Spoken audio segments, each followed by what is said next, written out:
Well, welcome back.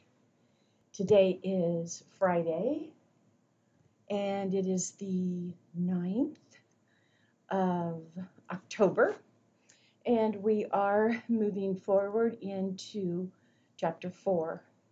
Chapter 4 deals with development from birth until 2. Birth until 2. So let's get started. Get my stuff in a position that's comfortable. If you think about children, infants, and their early attempts to communicate, what you will realize is that they're communicating by crying.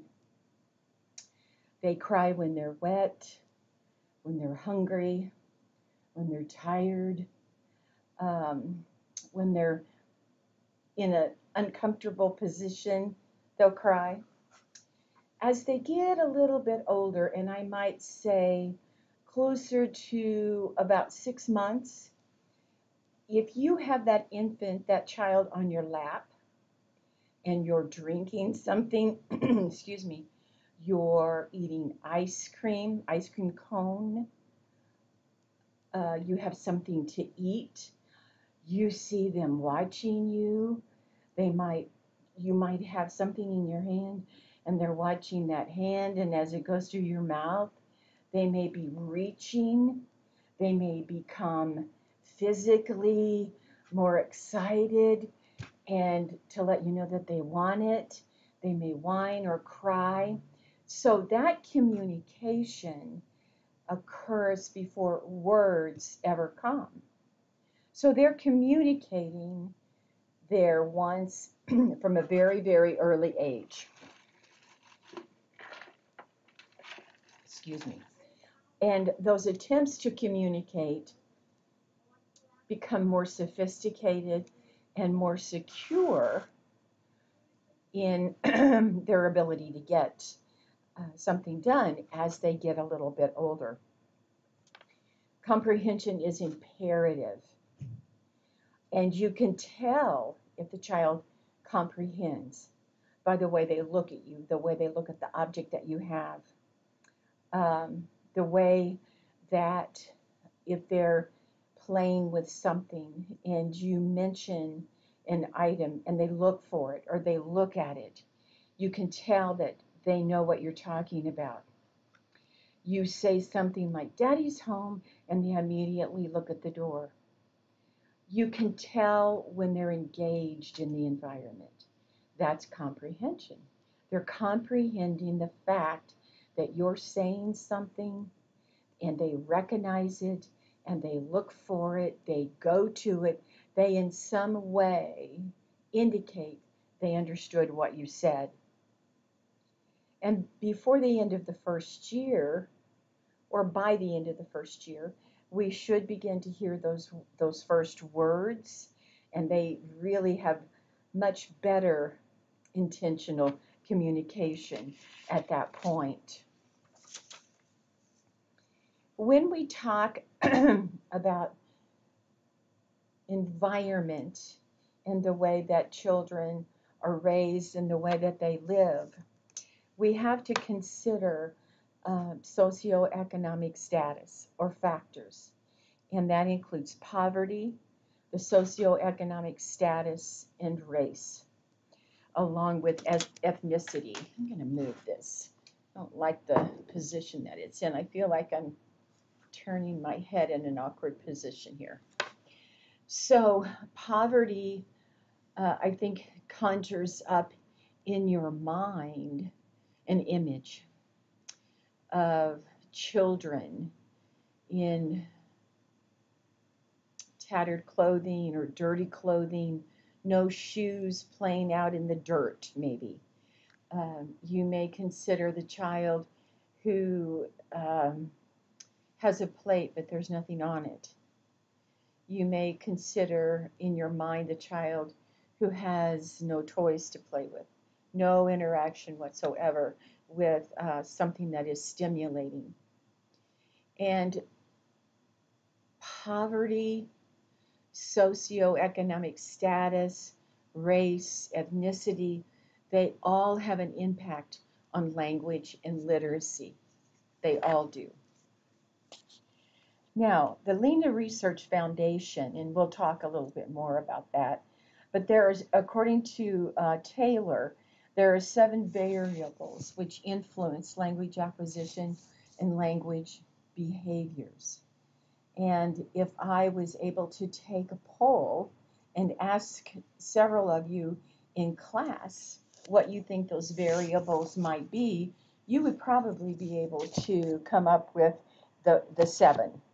Race and ethnicity contributes to the and influences language acquisition.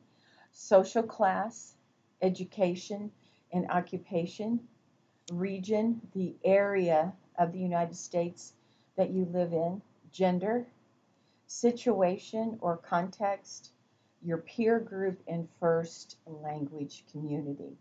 Now, if you have printed off the PowerPoint, you will have those 7 variables readily available to you. Now, one thing, excuse me just a second. Excuse me, this is live TV, guys. We know that low-income households are impoverished. We know that they don't have as many opportunities, that children are less stimulated, and it does not contribute to optimal growth and development. According to the U.S. Census Bureau statistics, about 15% of our population lives in poverty, and at least 20% of children under the age of 18 are impoverished or impacted. Now, if you think about different cultures that are impacted by poverty, you could probably suspect a few of them. You could probably name a few of them. African Americans make up 27%. The Hispanic and Latino population, they make up 25%. So they're not too far behind. American Indians make up, and Alaskan Natives make up 23%. And sometimes we don't think about the American Indian or the Indians that are native to Alaska, but that is also a population that is impoverished as well. And we know that American Indians have their reservations. There are hundreds of reservations. They have their own governing body. They have their schools, but they are an impoverished, area. And they have a high incidence of alcoholism. They have a high incidence of fetal alcohol syndrome. And I do believe, and we'll find out if I'm right a little bit later, a high incidence of otitis media, ear infections in children. The 4th one is Native Hawaiian or Pacific Islanders. That is 19.4%.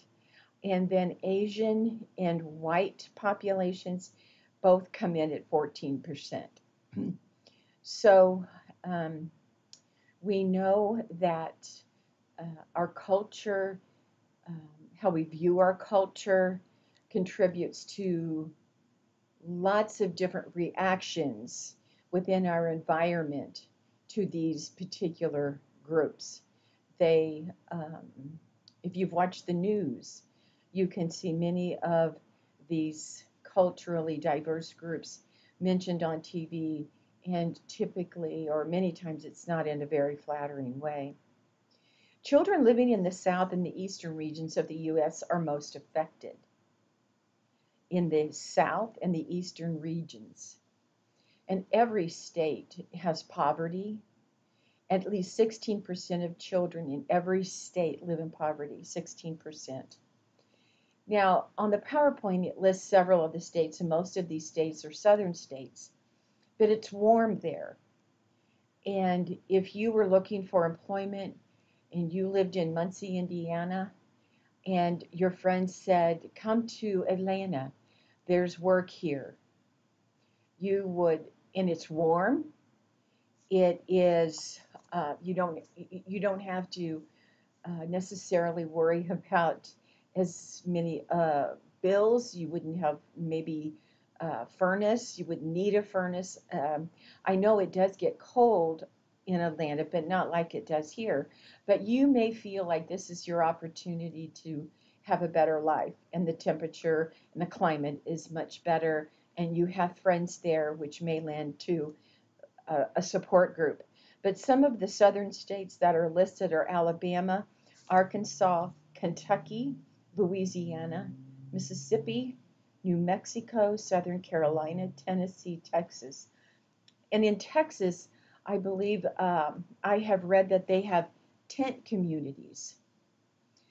My friend lives in Texas, and there is a large population of Hispanics coming from Mexico, I suspect.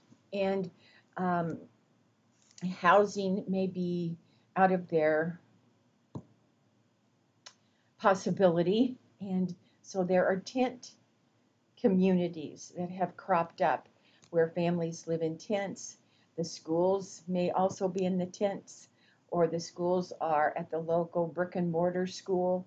But you think about the weather and the conditions as being more favorable to live than in the harsh winters that we have. So we know that those southern states in the eastern regions. When we talk about poverty, we also have to consider marital status and gender. Two income households can function a bit better than a single income household, and single women are more vulnerable when it comes to raising children. Single women. That probably doesn't surprise you. And I think women too have that guilt feeling many times. I want to be home with my children. I want to be there for them, but I have to go to work. I have to pay the bills. And sometimes we find that children are in daycare from 6 o'clock in the morning until 6 o'clock in the evening because parents have to work. And that's a long time, a long, long time to be away from a parent and not at home where you're comfortable. And but parents have to do that sometimes. It's just the way that it is. Some families, some uh, families who have parents that live with them, or they live with parents, or aunts, or uncles, or grandparents, or siblings. It's a cycle. We get caught in this cycle of poverty. Um, Sometimes we want things now, and we want reinforced for working hard, and so we take and go out and buy a TV, or uh, feeling like I'll never get ahead. I might as well get it now. Um, so I know that it works better, probably, if you have the advantage of having somebody in your household who's working pay two bills, and somebody else pay another bill, and somebody buys some groceries. But it doesn't always turn out that way. But we do know that families live in a cycle of chronic poverty, which scans many, many, many generations. We're looking at the family income, parental education, and the occupation of the parents. Now, just because you have a good education doesn't mean that you won't experience poverty. And what I mean by that is, I would venture to guess that most people who live in poverty don't want to be there. I would say a lot of those people are bright, smart people, and for whatever reason, they've taken a different path. But just because somebody is living in poverty doesn't mean they're lazy. It doesn't mean they're worthless. It just means this is where they are in this moment in time. And I can tell you that not long ago I saw an article on TV about two college professors who were living out of their cars. Now, this was two separate situations. Um, One was female, one was male. I remember the female being interviewed, and what she said was she was working at a university and she got laid off. And so she was continuing to look for employment. She was living off of her investments. She was still continuing to look for work and finally went through all of her investments. Her house went into foreclosure. She had to sell the furniture. She sold everything she could sell to still try and stay afloat. And finally, it came down to she had to live in, I think it was like a minivan or it was a van of some sort. And she showed the cameras where she slept or what kinds of things that she had in there. She would find, I think, at the YWCA or someplace to go and take a shower, and she would continue. She found a part time job in university teaching, and she would continue to teach those classes. But I'll tell you, part time employment at a university doesn't pay health benefits. If you get sick, your medicine, your visit to the doctor is going to come out of your pocket. And so this is not the maybe the typical image of somebody that you think of as being a poverty-stricken individual. But it happened. About 15 years ago, we were into a recession, and a lot of people lost jobs, high-paying jobs, and a lot of people were unable to make house payments. They too went through retirement funds, 401ks. They sold furniture. Their children, if they were in private schools, were pulled out. If the children had cars, maybe the cars were sold. These families went down to the bare essentials. And some families eventually had to move into apartments and take a job wherever they could. And they were living off food stamps, and they literally lost everything. Now, it's humiliating for them as they described. It's embarrassing, but they weren't alone, that's for sure. I remember back in the 70s, I was here at Ball State, and the tornado, horrible tornado, went through my small community in southern Indiana. My dad was leaving work and he was walking out and getting ready to get in his car, and he had to hurry back into the building because the tornado was starting to rip through. It leveled his place of employment. The car was completely totaled. Um, as a consequence, he lost his job. He was like 2 months from getting his retirement. If it was going to go wrong, it did. But thank goodness we got food stamps. There was some government aid that we got. Our home was in a different location and it wasn't damaged, thank goodness. But we needed the food stamps.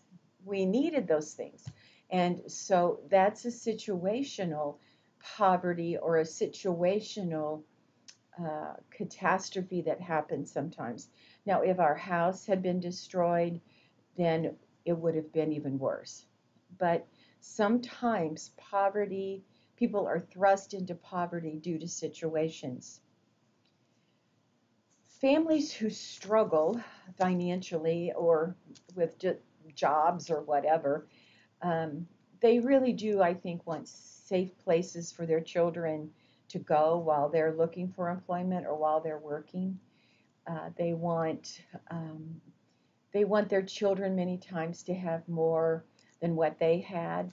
And we'll find that Head Start is a good place. Early Head Start. It started in 1965. And Head Start isn't just for children.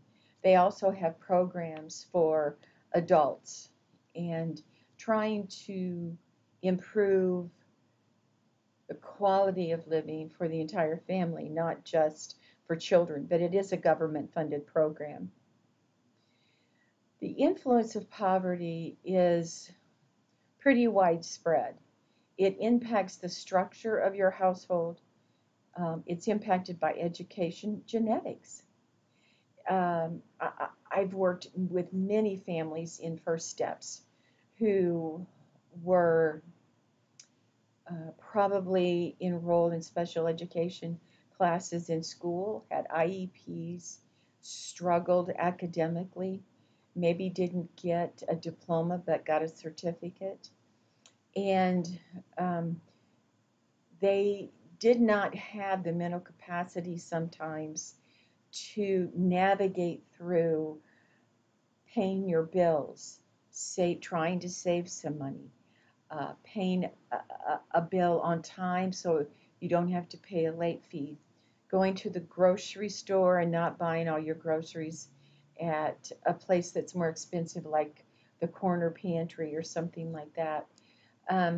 They just simply can't navigate that and need the help. And there are some agencies that will provide an assisted living instructor to help families. Now, that doesn't mean these families always welcome them with open arms, because they do not. And I did work with a family that they felt they could manage their own money, that they knew how to do it. And these parents really didn't know how to do it. As much as I hate to say that, because I like these parents, but they really didn't know how to manage their money. And finally, they did get rid of the individuals who were trying to help them. Not really sure what happened to them, but they just didn't have the mental capacity to fully understand the ramifications of what it takes to keep a budget, or to even just to pay your bills on time. Nutrition, when we talk about poverty, we know that our kiddos aren't eating well. Let's face it, it's cheaper to go to McDonald's and get a cheeseburger and fries than it is to get a salad. It's more expensive to eat nutritionally good food as opposed to the things that we would maybe rather have. We know that illnesses cause families to worry, and sometimes they are spending money that they really don't have on medical bills or on medicine. I know I've worked with children who have been nutritionally compromised and they've been malnourished, and I will tell you they're smaller in stature, they're tinier children. Uh, Malnourishment impacts cognitive development, and over time, depending on how long they've been malnourished, uh, you're not going to recover some of that. I think that you can make it better and improve some areas, but it depends on how long they've been malnourished and to what degree. But nutrition is vital, is vital. We know that in some cases, our kids are passing ear infections back and forth if they're not vaccinated. We've got measles and chickenpox, and sometimes they aren't getting to the doctor and getting the medical treatment that they need. But I truly believe that for the most part, parents want to provide for their children, and for whatever reason, whether substance abuse, whether they are ill themselves, I really don't know. They're just not able to sustain and maybe do what it takes. You know, I read an article not long ago and it was about hunger. And we don't see hunger on the faces of children. Sometimes what you see is a look of sadness. Um, Sometimes you see a look that is lacking emotion. Um, but what is the look of hunger? I really don't know.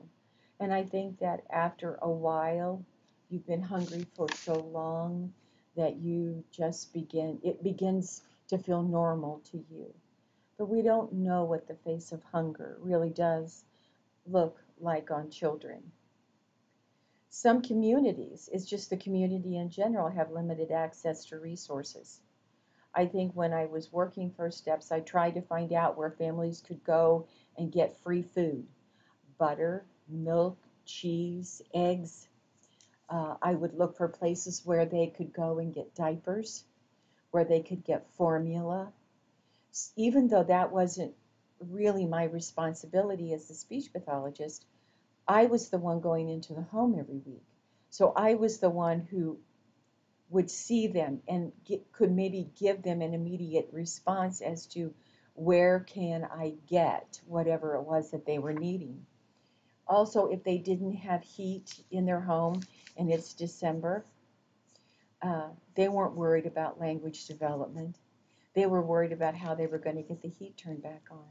So if I went into the home, I would try and know where they might be able to go and get some money to get their heat turned on.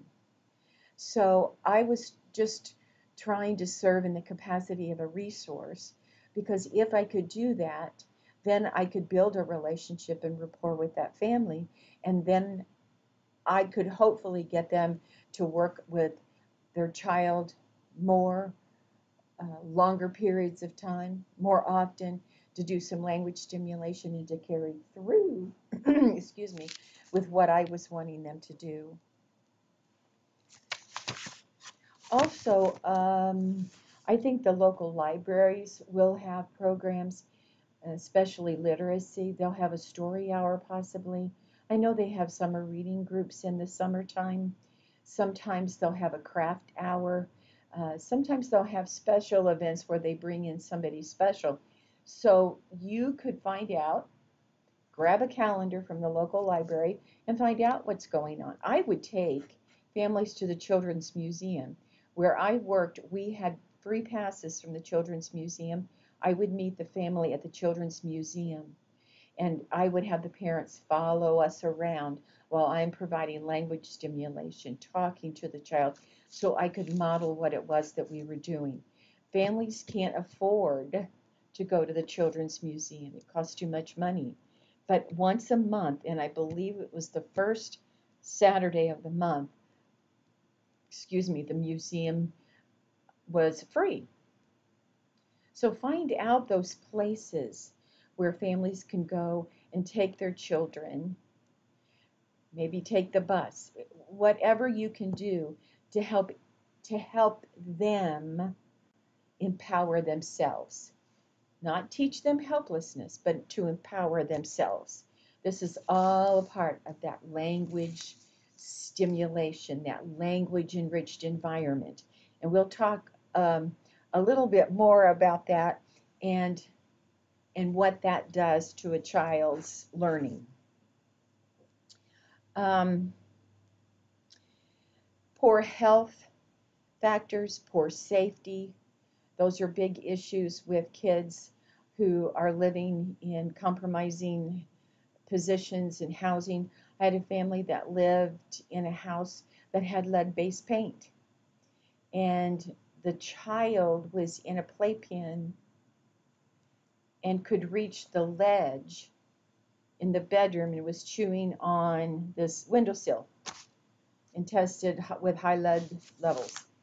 The family was asked to move, or, well, first of all, they asked the landlord to do something about it. And the landlord wasn't so interested in putting money into this house that, I don't know if it was worth it or not. But anyway, the family moved, and they moved into another house that had lead-based paint. So, these families don't have many choices. And they certainly don't have money to pick and choose where they're able to go. And so sometimes they get right back into the positions that they were in. Children who have the benefits of language enriched environments have strong language and literacy outcomes. Let me read it again. Children who have benefits of language rich environments have strong language and literacy outcomes. Rich language environments. Now, that doesn't mean that you're going on some big fancy trip, but it means that you're providing this stimulation for this child. And you as the provider, you as the teacher, you as the educator can help families do this. Families feel defeated, they feel depressed. Many times they are intimidated to come to school because you're the educator. You're the smart one. You're the one that has money. You're the one that wears nice clothes. You're the one that can take a vacation. And here I am. I have nothing to offer. And that isn't true. You have a lot to offer to your own children. But I understand that their self-esteem has probably been attacked over time. When you're dealing with families, make sure you understand the cultural background and their traditions. Make sure you understand if it's a culture where the father is the dominant one, he's going to do the talking, the woman is more subservient. Excuse me just a sec. Make sure if you're sending information home, particularly written information, that the parents can read. I found out the hard way, and it's embarrassing. It was embarrassing to me, and it was far more embarrassing to that family. But make sure that they can read. Keep in mind that language development, setting the stage for language development, happens long before that baby is born. Happens long before that mother is even pregnant. It's how the mother is taking care of herself. What kind of diet does she have? Is she a substance abuser? Does she get enough rest? Is she putting herself in dangerous situations? I will tell you also, upon getting pregnant, and many times the mother doesn't even know she's pregnant in the early stages. Excuse me again. Diet is very important. Prenatal care. Prenatal care. You can go places and get it for free. And I'm always shocked when parents or when women don't go for prenatal care. There was a family, and let me check the time here. Okay. That came into the clinic for an evaluation. And this child was being evaluated. Mom had been interviewed, and now she was observing the evaluation. And so we were talking, and I asked, "Did you have prenatal care?" And she paused, hesitated. "Well, I did, but not right away." And I said, "Oh, okay." And she said, "I was in denial. I didn't want to be pregnant." And the child that she didn't want to be pregnant with was the one we were watching. But it is important to start prenatal care, to get a checkup by the doctor, to find out if you're anemic, to find out if you're taking medication on a regular basis for high blood pressure, diabetes, or something. You need to consult with your doctor about how to adjust that medication if you need to. So it starts, language development starts long before that baby is ever born. And certainly when mom becomes pregnant, that language development begins with how mom is able to take care of herself. The fetus can taste, the fetus can hear, can taste what mother eats, can hear the rhythm of language, can smell through the amniotic fluid. The last trimester, the fetus moves around, sucks his thumb, his feet, and his hands.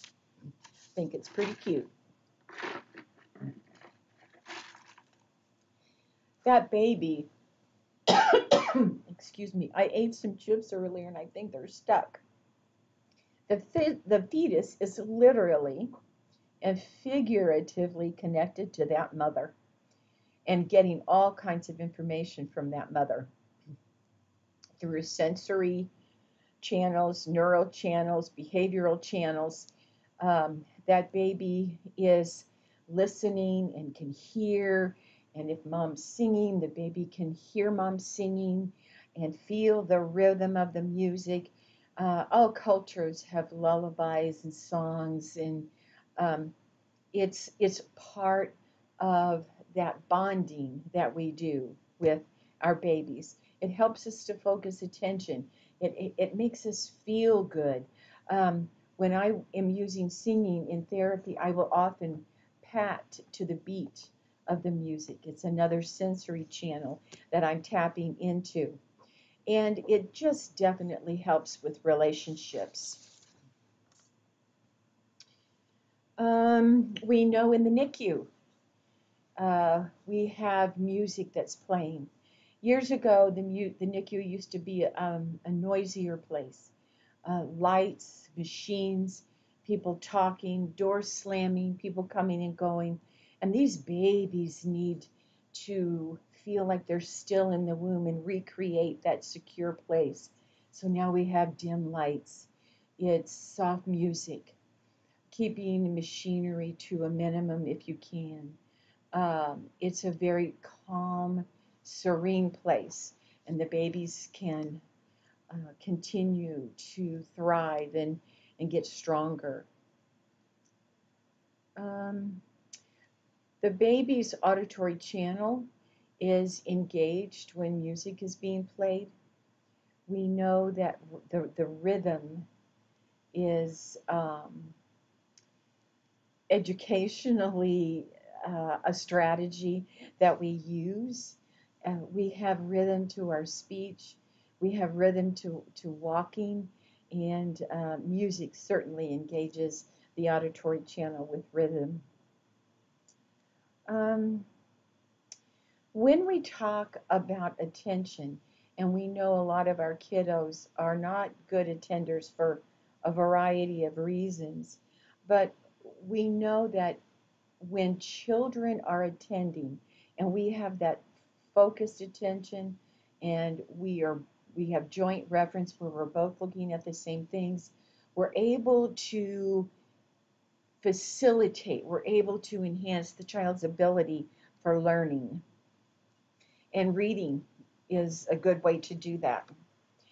With books, you have colorful pages, you have stories about magic and places that you've never been, and you have a beginning, a middle, and then what's going to happen. And it's exciting. It's exciting. You can expose them to words on the page. You don't have to read every word. You can skip most of those words. Just talk about what you see happening. Using TV, very little. You don't have to use the TV much. Sitting them down in front of a TV is not going to facilitate learning. It's not going to make their vocabularies larger. It's a deterrent to language for sure. And using TV rarely, I think, is probably a good way to put it.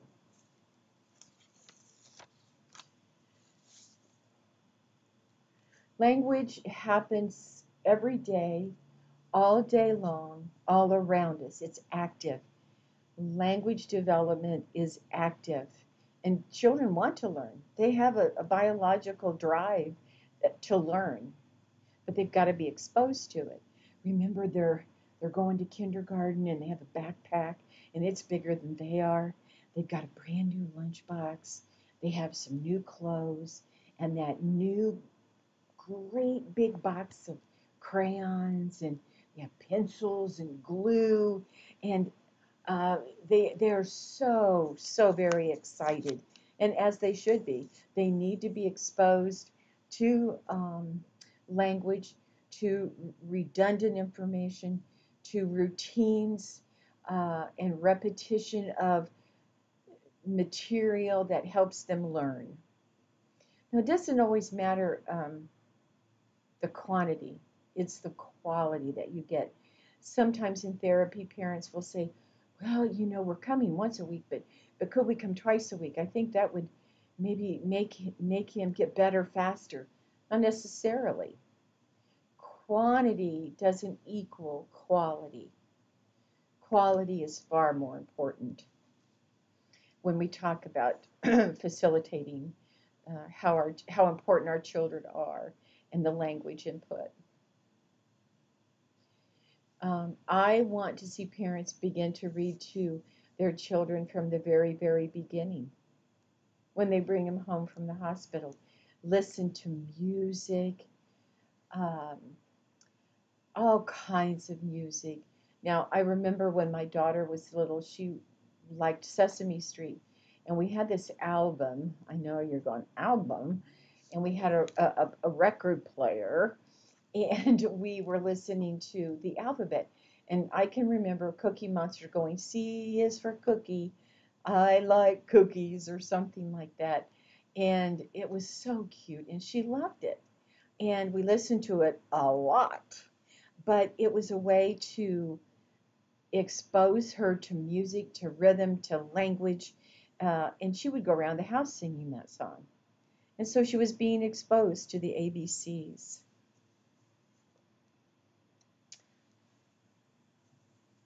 I think we're going to stop there because the next thing that I'll be talking about is a study that was published by Hart and Risley, and it is about the amount of time that parents spend talking to their children. So I think that we'll do that maybe at the next recording. Uh, uh, I must eat my pencils. I'll mark where we need to begin. Again, I want to remind you this is the first lecture of chapter 4. As soon as we get through chapter 4, we will do review, and then we will have the second exam. I don't know when the second exam is going to be just yet, but you will have plenty of opportunity for that, and I'll give you forewarning. Okay? Have a good weekend. It's beautiful outside. I think it's warmer than what we thought. So enjoy the weekend, and I'll be back in touch. Bye.